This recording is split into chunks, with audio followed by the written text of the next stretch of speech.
Você certamente conhece Ciro Gomes. Ciro Ferreira Gomes, mais conhecido como Tiro Gomes, apelido carinhosamente dado nas redes sociais, é um velho coronel nordestino. Sua família, os Ferreira Gomes, está envolvida com política desde o século XIX.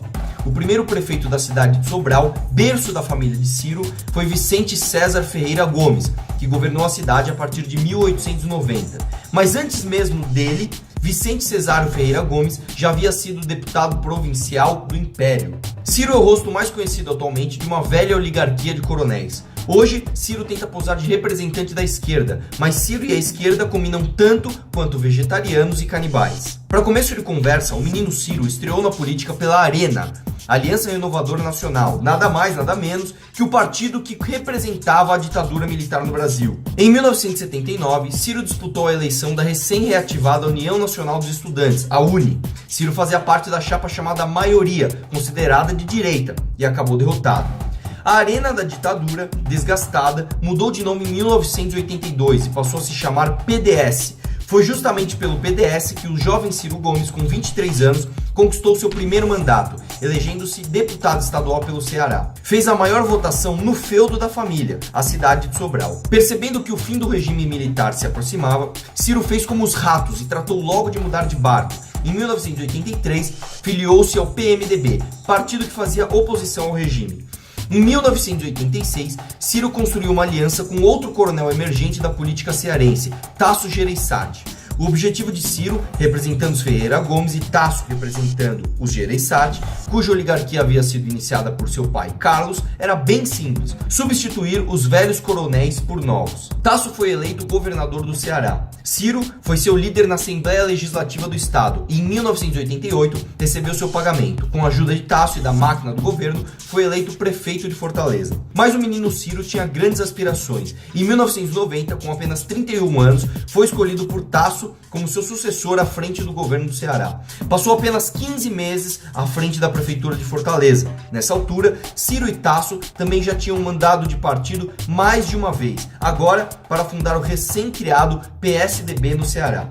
Em 1994, embalado pelo sucesso do Plano Real, Fernando Henrique Cardoso, então ministro da Fazenda, lançou-se candidato à presidência da República. Com a queda de Rubens Rico Pero, sucessor escolhido por FHC para o ministério, Ciro acabou renunciando ao governo do Ceará para tapar o buraco até o fim do governo Itamar. A gestão de Ciro no Ministério da Fazenda por muito pouco não afundou o real. Começou com uma declaração desastrada atacando empresários, afirmando que existiam dois tipos deles no Brasil: os patrióticos e os sonegadores, que não mereciam nenhum respeito de ninguém. Continuou com uma tentativa desastrada de intervir na taxa de juros. E só não foi pior porque a equipe técnica do Real continuava no comando das áreas-chave do Ministério. Assim que tomou posse no dia 1º de janeiro, FHC tratou-se de livrar-se de Ciro. A partir daí, o jovem coronel prodígio da política cearense passou a nutrir um ódio mortal do ex-presidente e também seus aliados como José Serra. Em 1996, Ciro abandonou o PSDB, foi para seu quinto partido, o PPS. Chega a ser engraçado, o PPS era sucessor do antigo Partido Comunista Brasileiro, o PCB, que tinha mudado de nome em 1992 após a queda da União Soviética. O jovem coronel prodígio cearense, que iniciou a carreira no partido da ditadura militar, acabou indo para o partido da ditadura comunista. Em 1998, apresentou-se como candidato do PPS à sucessão presidencial. Ficou em terceiro lugar e viu o FHC, por quem nutriu um imenso ódio, ser reeleito em primeiro turno. Nas eleições de 2002, ainda no PPS, Ciro parecia ser um candidato competitivo. Mesmo com Lula favorito, o Brasil procurava um candidato mais moderado, que passasse mais segurança.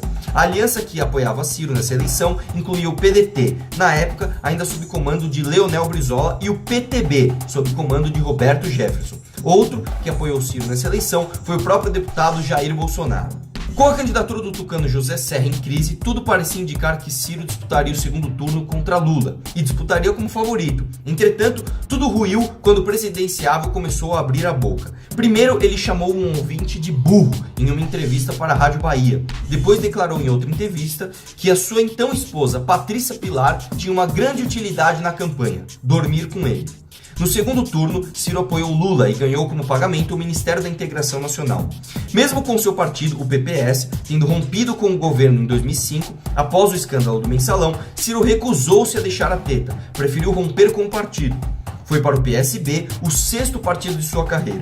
E pelo PSB, apoiando a reeleição de Lula, foi eleito deputado federal pelo Ceará. Queria ser candidato a presidente novamente na sucessão de Lula em 2010. O então presidente do PSB, Eduardo Campos, governador de Pernambuco, preferiu apoiar Dilma, a candidata escolhida por Lula. Antes da escolha do PSDB, Ciro declarou que se o escolhido fosse Aécio Neves, ele apoiaria o tucano. Olha só o que Ciro dizia a respeito de Aécio. O Aécio pode convocar todos os brasileiros decentes de todos os partidos, que é como ele faz em Minas Gerais, e celebrar um projeto de país que dê avanço ao que o presidente Lula representou. Como Aécio não foi o escolhido, Ciro continuou apoiando o PT e hipotecou seu apoio à eleição de Dilma, que disputou contra seu inimigo de morte, José Serra. Contrariado com a falta de apoio do PSB, deixou o partido. Em 2013, após ensaiar uma candidatura a prefeito de São Paulo apoiada por Lula em 2012 e brincar de comentarista esportivo enquanto não tinha nada para fazer, Ciro foi nomeado por seu irmão Cid Gomes, na época governador do Ceará, como secretário da Saúde.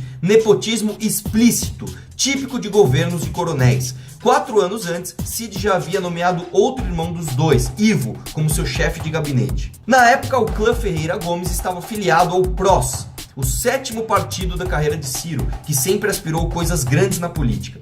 Em 2014, Ciro apoiou a reeleição de Dilma Rousseff. Como prêmio, acabou contratado na Companhia Transnordestina, subsidiária da CSN, privatizada em 1993, mas ainda com forte influência do governo federal. Foi sua única experiência no setor quase privado. Em 2015, acabou regressando ao PDT, o 8º partido de sua carreira. Agora ele quer ser presidente da República, bancando o esquerdista moderado e adotando as piores práticas que unem direita e esquerda, o autoritarismo, a violência e a agressão. Seus discursos pseudo-intelectuais são sempre carregados de senso comum e críticas ao status quo. Porém, suas propostas são exatamente as mesmas que levaram o país ao buraco. Foi o que eu mesmo presenciei no Fórum da Liberdade, onde após mentir descaradamente, ainda me deixou com um tapa. Bela atitude para quem quer ser presidente do maior país da América Latina. Imagina esse cara negociando por aí, representando o Brasil.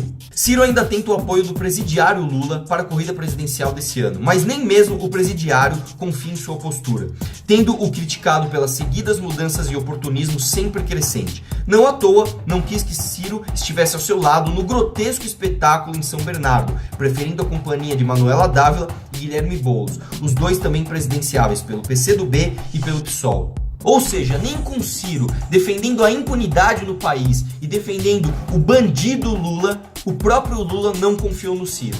Se nem o Lula confia, você vai confiar?